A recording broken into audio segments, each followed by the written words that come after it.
Good morning সবাইকে। এক cup চা সাথে একটু ঠাকুরের গান শুনতে শুনতে আমি সেদিন কালকের দিনটা শুরু করেছি। কালকের ব্লগ আমি আজকে আপলোড করছি।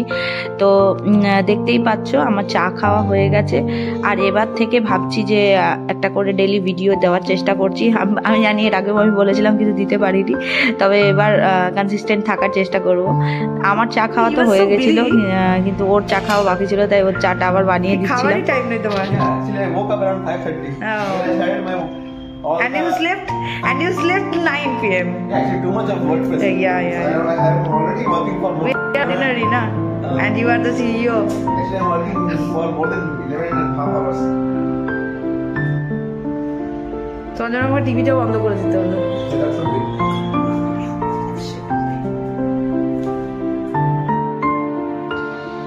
চাটা খেয়ে হচ্ছে আগের দিনের রাত্রের অনেকগুলো বাসন সিঙ্কে জমা হয়েছিল, অনেকগুলোই।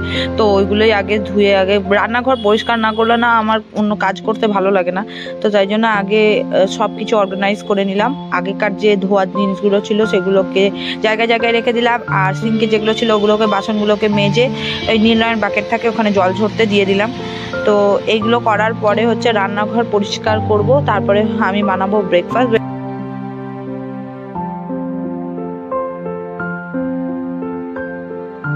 রান্নাঘর পরিষ্কার থাকলে কি যে শান্তি লাগে, চোখেও শান্তি লাগে, মনেরও শান্তি লাগে, দেখতেও ভালো লাগে। তো রান্নাঘর পরিষ্কার করা হয়ে গেছে সমস্ত কিছু। এবার আমি কেটে নিচ্ছি ব্রেকফাস্টের জন্য সবজি। আর ডিমান্ড ছিল চিড়ের পোলাও বানানোর, তার জন্য যত রকমের সবজি ছিল আমার কাছে সব কিছু একটু একটু করে কেটে নিলাম। ওর মধ্যে দিয়েছিলাম বিট, গাজর, ফুলকপি, লঙ্কা, তারপরে আরও অনেক কিছু, যা যা সবজি ছিল আমার কাছে অ্যাভেলেবেল সেই সময়। তো আমি সবগুলোই মোটামুটি কেটে নিয়েছি একটু একটু করে। বিনসও ছিল, বিনসও দিয়ে দিয়েছি।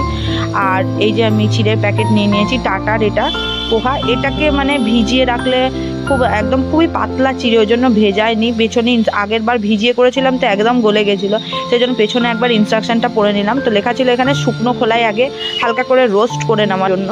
তো ওটাই আমি আগে করে নিলাম, হালকা করে রোস্ট করে নিচ্ছি কড়াইয়ে।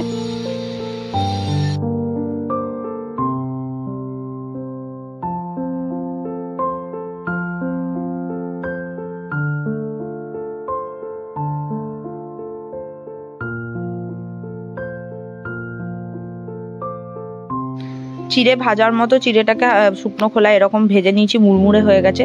এরপর হচ্ছে সবজিগুলোকে তেলে দিয়ে একটু ফোড়ন দিয়ে সেদ্ধ করে নিতে হবে। তার মধ্যে নুন, মিষ্টি, তারপরে বিভিন্ন মশলা যে যেটা দেবে, ধনে গুঁড়ো, জিরে গুঁড়ো, সেগুলো দেওয়া দিয়ে দিয়েছিলাম আমি।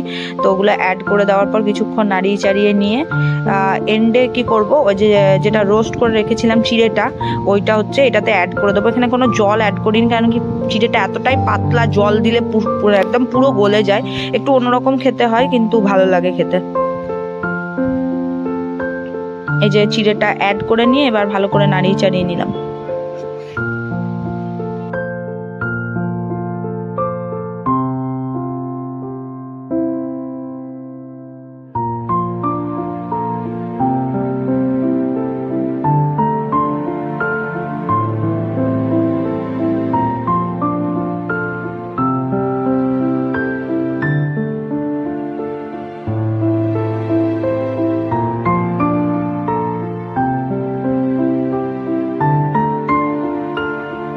যেহেতু এর মধ্যে বিট গেছে, সেই জন্য চিড়ের পোলাওটার কালারটা একদম লাল এসছে, দেখতে কিন্তু ভালোই লাগছিল।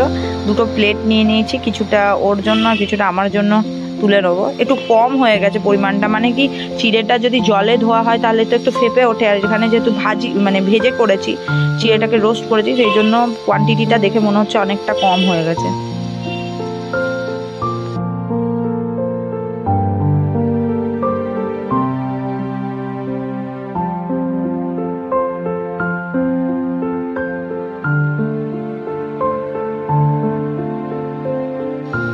তারপর ব্যালকনিতে একটু রোদ পোহাতে পোহাতে দুজন মিলে ব্রেকফাস্টটা করে নিলাম।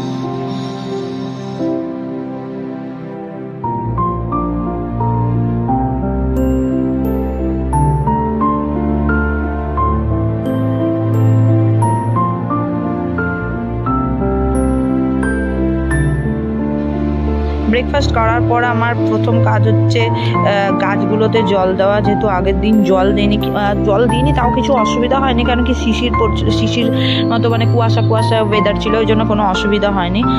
কিন্তু আজকে আমাকে জল দিতেই হতো, একদিন অলরেডি জল স্কিপ করে দিয়েছি, তো আজকে সব গাছগুলোতে একটু একটু করে জল স্প্রে করে দিলাম। কালকে আবার থাকবো না, সেটারও ব্যবস্থা করতে হবে। তার জন্য আমি কিছু জিনিস অর্ডার করেছি, সেটা এলে তারপর তোমাদেরকে বলবো যে আমি কি করছি। আমাদের অ্যাকচুয়ালি 7-8 দিনের মানে একটুখানি বাইরে বেরোনোর কথা আছে, তো অতদিন তো গাছগুলোকে বিনা জল দিয়ে রাখলে সব শুকিয়ে মরে যাবে, আর বাইরে রাখাটাও আমার মানে ঠিক প্রেফার করছি না আমি। তো সেই জন্য ওটাতে কি ব্যবস্থা করবো সেটা তোমাদের সাথে শেয়ার করবো। তার আগে স্নান করে এবার করে নিয়েছি পুজো, আর তার আগে মাঝখানে আমি কিছুটা গ্যাপ ছিল, তখন ঘর ঝাড়ু পোছা করে নিয়েছিলাম। সকালবেলায় অলরেডি ও পুজো করার আগে এই ঘরটা মুছে নেয়, কেন কি অত সকালে তো ঘর আমার ঝাড়ু পোছা করা সম্ভব নয়, সেই জন্য ওই ঘরটাই খালি ও মুছে নেয়। তো আমি তারপরে যখন আমার টাইম হয় তখন আমি ঘর যখন ঝাড়ু পোছা দিয়ে দিই। তো সব কিছু করে নেওয়ার পর এবার হচ্ছে দুপুরের লাঞ্চে কি খাবো সেটার হচ্ছে পালা। যেহেতু শনিবার আমরা খিচুড়ি খাই, তাই জন্য আবার সব সবজি নিয়ে বসে গেছি। এর মধ্যে যেগুলো চিড়ের পোলাওয়ে অ্যাড করেছি সেই সব সবজিগুলোই দেবো, বাকি একটা এক্সট্রা সবজি দেবো, সেটা হচ্ছে আলু। একটুখানি আলু কেটে নিলাম, বাকি যা ছিল। আর এইদিকে চাল ডাল আমি ভিজিয়ে নিয়েছি, আর সবজিগুলোও সব কেটে নিয়েছি। কেটে নেওয়ার পর কড়াই এবার আমি তৈরি করতে শুরু করব। একটু মানে ও একটুখানি ঝুড়ো ঝুড়ো খিচুড়ি খেতেই পছন্দ করে, আর আমি তার পুরো অপোজিট, আমার একটু ঝোল ঝোল খিচুড়ি পছন্দ, আর ও একটু গায়ে মাখা মাখা খিচুড়ি পছন্দ। তো প্রথমে আর কি জল দিয়ে আমি আমার খিচুড়িটা তুলে রাখবো, আর ওরটাতে একটু জল মেরে একদম ঝুড়ো ঝুড়ো টাইপের করে নেবো। তো সব সবজিগুলো ভাজার পরে আমি ওই চাল ডালটা অ্যাড করে ওটাকেও কিছুক্ষণ ভেজে নেবো। খিচুড়ি হচ্ছিল ততক্ষণেই দেখলাম আমার ফোনে কল এলো, আর ব্লিঙ্কিটে যেটা অর্ডার দিয়েছিলাম সেগুলো চলে এসছে। কি অর্ডার দিয়েছিলাম, কি করছিলাম সেগুলো তোমাদের সাথে শেয়ার করব। তার আগে দেখে নাও, এখানে আমি চাটনি করতে দিয়ে দিয়েছি অলরেডি, কড়াইয়ে চাটনি হচ্ছে আর বেগুন ভাজার সাথে। এই হচ্ছে আমাদের দুপুরের লাঞ্চের মেনু। একটুখানি গন্ধরাজ লেবু ছিল, সেটা গন্ধরাজ লেবু কেটে নিয়েছি, আর কি চাই। আর টিভি চালিয়ে নিয়েছি, তো যেহেতু ওর মিটিং চলছিল বললো তুমি খেয়ে নাও, আমার লেট হবে। ঘড়িতে 5টা, আজকে হচ্ছে শনিবার, আজকে ছুটি আছে, ছুটির দিন, কিন্তু এত কাজের প্রেসার যে বিকেল 5টা লাঞ্চ করছে।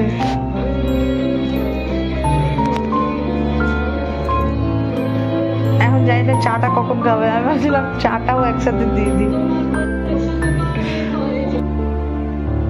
লাঞ্চ করার খানিকক্ষণ পরেই আবার ডিমান্ড চলে এলো যে একটু কড়া করে কফি করে দাও। সেই জন্য এখানে কফি এই ব্লেন্ডারে ভালো করে ফাটিয়ে নিয়ে, ওর আবার একটু কফি ভালোভাবে না হলেও পোষায় না, মানে প্লেন কফি যদি করে দিই, কফি চিনি আর দুধ মিলিয়ে তো খাবে না, সেই জন্য একটু ভালো করে ব্লেন্ডারে ফাটিয়ে নিয়ে তারপরে ফেটিয়ে নিয়ে তো ওটাকে আমি কফি বানাই, তাহলে একটু ঝাঁক ধরে, ওইটাই ও ভালোবাসে খেতে। আর আজকে একটু বেশি করেই কফি দিয়েছি, বললো কড়া করে বানাও, মাথা ধরে গেছে। তো এখানে ওর জন্য তৈরি হচ্ছে কফি, আর এই সময় আমিও একটু কফি খেয়ে নিলাম।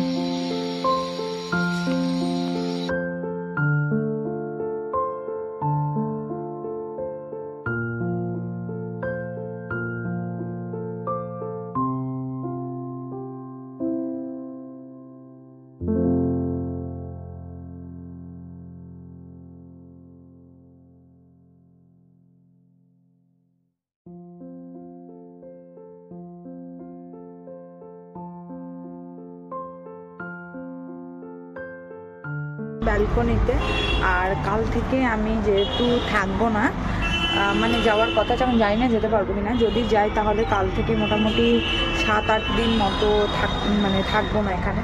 তো এই গাছগুলোর জন্য আমি মানে নেটেই সার্চ করেছিলাম, তো একটা বেশ সলিউশন, মানে ইজি, মানে কম খরচাতে গাছে জলও যাবে এইরকম কিছু আমি খুঁজছিলাম। প্রথমে অ্যামাজনে দেখছিলাম যে ওই যে টাইমার যেগুলো সেট হয় না, মানে টাইমারের বলো বা মানে এক বুন্দ করে জল পড়ে যেগুলোতে নলের সাথে ফিট করতে হয়, ওই ধরনের কিছু দেখছিলাম। বাট ওগুলো মানে বেশ, মানে যদি আমি ম্যানুয়ালও নিই, মানে যেগুলোতে টাইমার লাগানো থাকে না সেগুলোও যদি নিই ট্যাপ অন করে, যেটা থাকে সেগুলো মোটামুটি 500 টাকা করে দাম।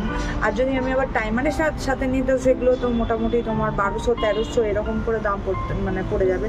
তো 8 দিন তো বিনা জলে গাছ বেঁচে থাকবে না, বাঁচবে না, মরে যাবে গাছগুলো। আর আমার এত কষ্ট করে লাগানো গাছগুলো, মানে এত যত্ন করে লাগানো আমার নয়, কিন্তু যত্ন তো আমি করি।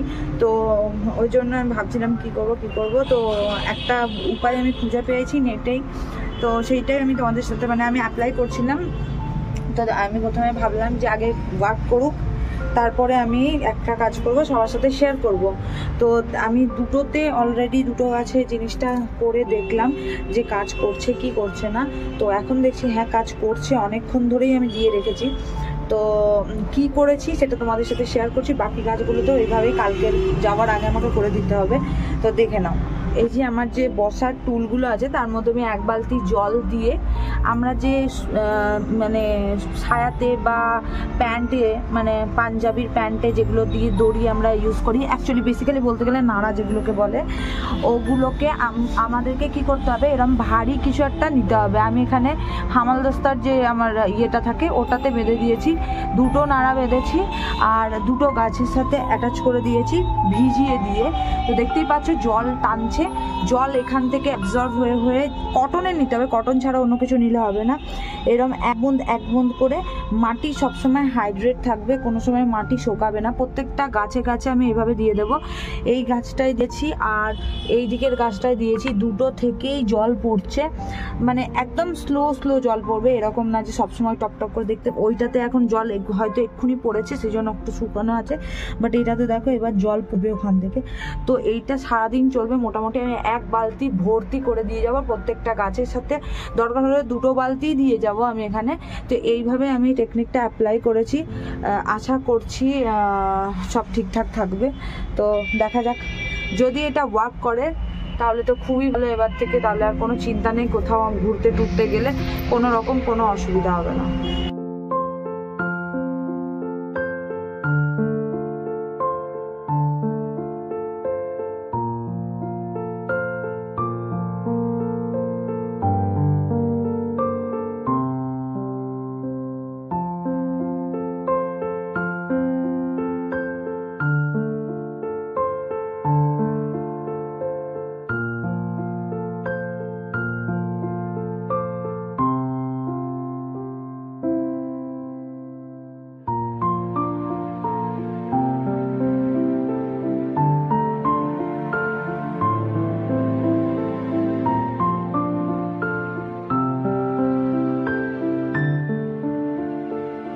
এই যে ভালো করে একটু জলে ভিজিয়ে দেবো, যাতে ভালো করে কটনের থ্রেডগুলো ভালো করে ভিজে যায়। তারপরে একটা একটা করে স্ট্রিং একটা গাছে দিয়ে দেবো। গাছগুলোকে আমাকে নামাতে হবে, এখান থেকে নামিয়ে একটা জায়গায় গোল করে দিতে হবে।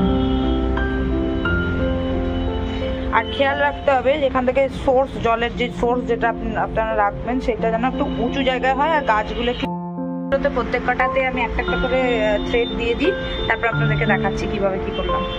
আমি খালি করে দিয়েছি আর ওর যে গাছগুলো আছে পুরো সারাউন্ডিংসে আমি পুরো রাউন্ড করে লাগিয়ে দিয়েছি। বালতিটাকে সেন্টারে লাগিয়েছি।